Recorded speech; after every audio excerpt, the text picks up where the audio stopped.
right, hello. We are working on Unit 8, Day 7. This is on page 33 of the notes. If you have it, the purple sheet has all these, has the trig identities we had when we were simplifying and all that sort of stuff. Working over here, we are actually going to be focusing on this box today. So if it's easier to look at on here, feel free to do it here. They're at the top of the page 33. I know it looks a little funky. This is like the fraction bar on the tangent ones. You can see they're like fraction bars here. So what we're going to be doing today is we've done a lot of trig functions with 30, 60, 90, 45s and all that sort of stuff. But what happens when you have a trig function you want to find the value of that's not on the unit circle?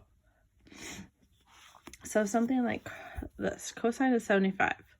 Now, yes, we could type in the calculator and get the decimal form, but what is something that's not a decimal? Like what the exact one? So with square roots and that sort of stuff.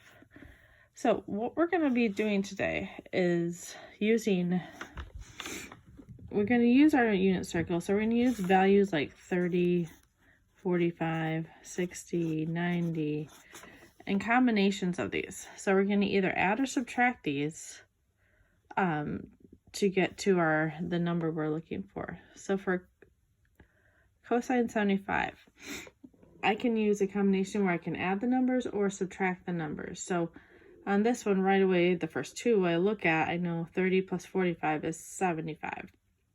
So, and that's when you start looking at these problems up here, you're taking two numbers and adding them. So what you're doing is instead of taking one number, saying I'm going to do cosine of 30 plus 45.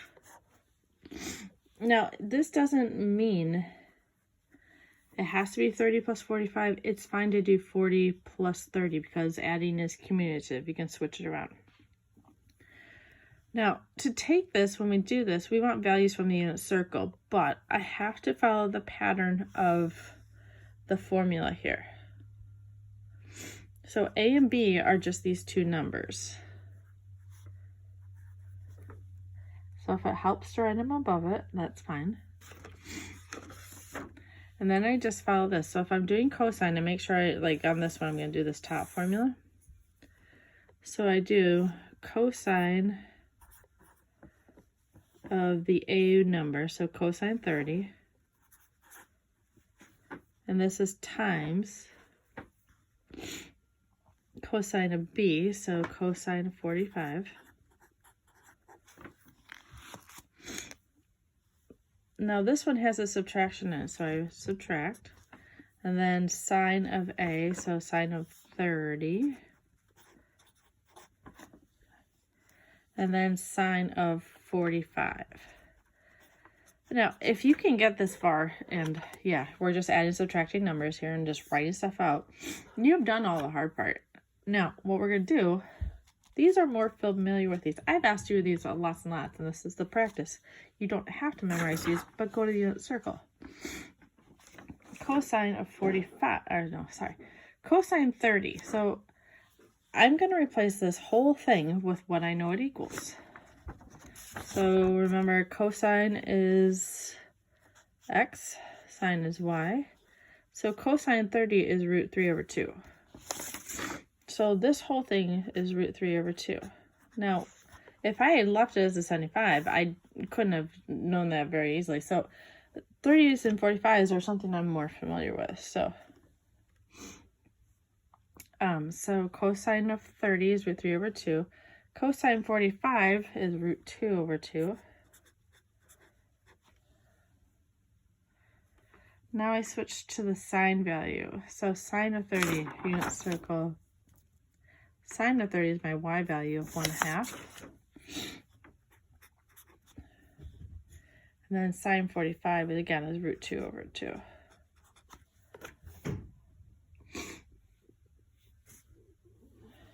All right, so you plug these in. We're simplifying a little bit. Don't plug it into a calculator. So here we go. Root 3 times root 2 is root 6. Multiplying fractions, you multiply top and multiply bottoms. 4 minus 1 times root 2 is root 2.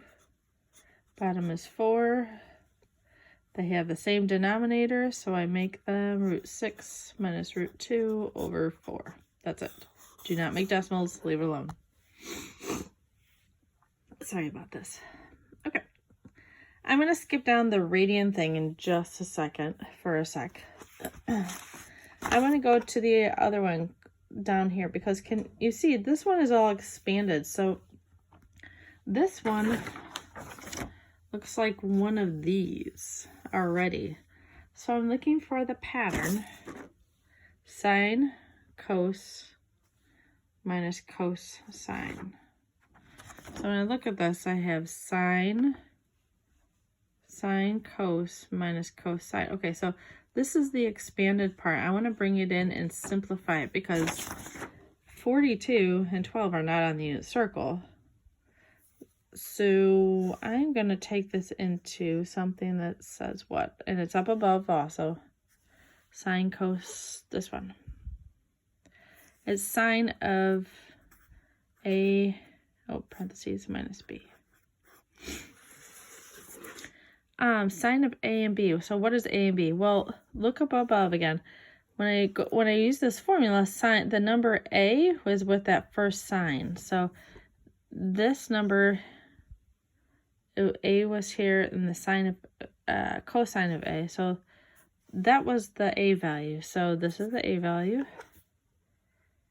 Cos 12, so that B is the B value. So those are the numbers I plug in. So this is equal what? Sine 42 minus 12.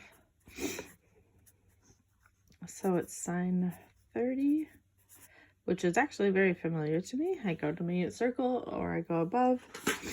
Sine of 30, the y value is 1/2. Done. So that first one was taking out and expanding it, where the second one is subtracting it.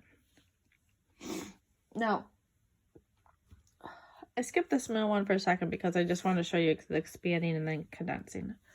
This other one, pi over 12, that's just 15 degrees. So we're going to do the sine of 15 degrees. You can do this in radians, but right now we're going to simplify it, make it a little bit easier. Now, sine of 15, that's down, I can't add these numbers to get 15. So I need to subtract. And I can do 16, 45, or you can do 45 and 30, and you should get to the same answer. Now, the adding above didn't matter which way you did it. So, but the subtraction, you have to always put the bigger number first. So I'm going to just do 60 and 45. So we did the 30 before. Okay, I write it out like this because the first odd number is always known as A and the second number is always known as B. I do have to tell you on the worksheet, they do use U's and B's, but whatever the U is, that's the A value. Just follow the pattern, and the B is the B value. All right, so subtraction. So I have to make sure I'm following the subtraction formula. All right, so this is sine of the first number times cosine of the second number minus cosine first and sine second. So it's sine, cos minus cosine. Got it.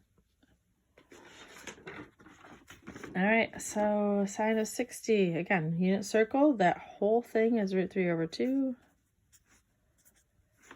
Cos 45, root 2 over 2, minus cosine of 60 is 1/2, sine is root 2 over 2. Multiply first, root 6, 4, minus root 2 over 4. Okay, for something I didn't talk about above, the these are like x's and y's under the roots. Unless they're the same, you cannot add or subtract them. So they just sit there separately, and it's ironically the same thing as above. There's only so much I can do with root 3s, 1/2s, root 2s, that sort of stuff. So they will look similar to each other. All right, that's all we're going to do for now. Take care. Let me know if you have questions.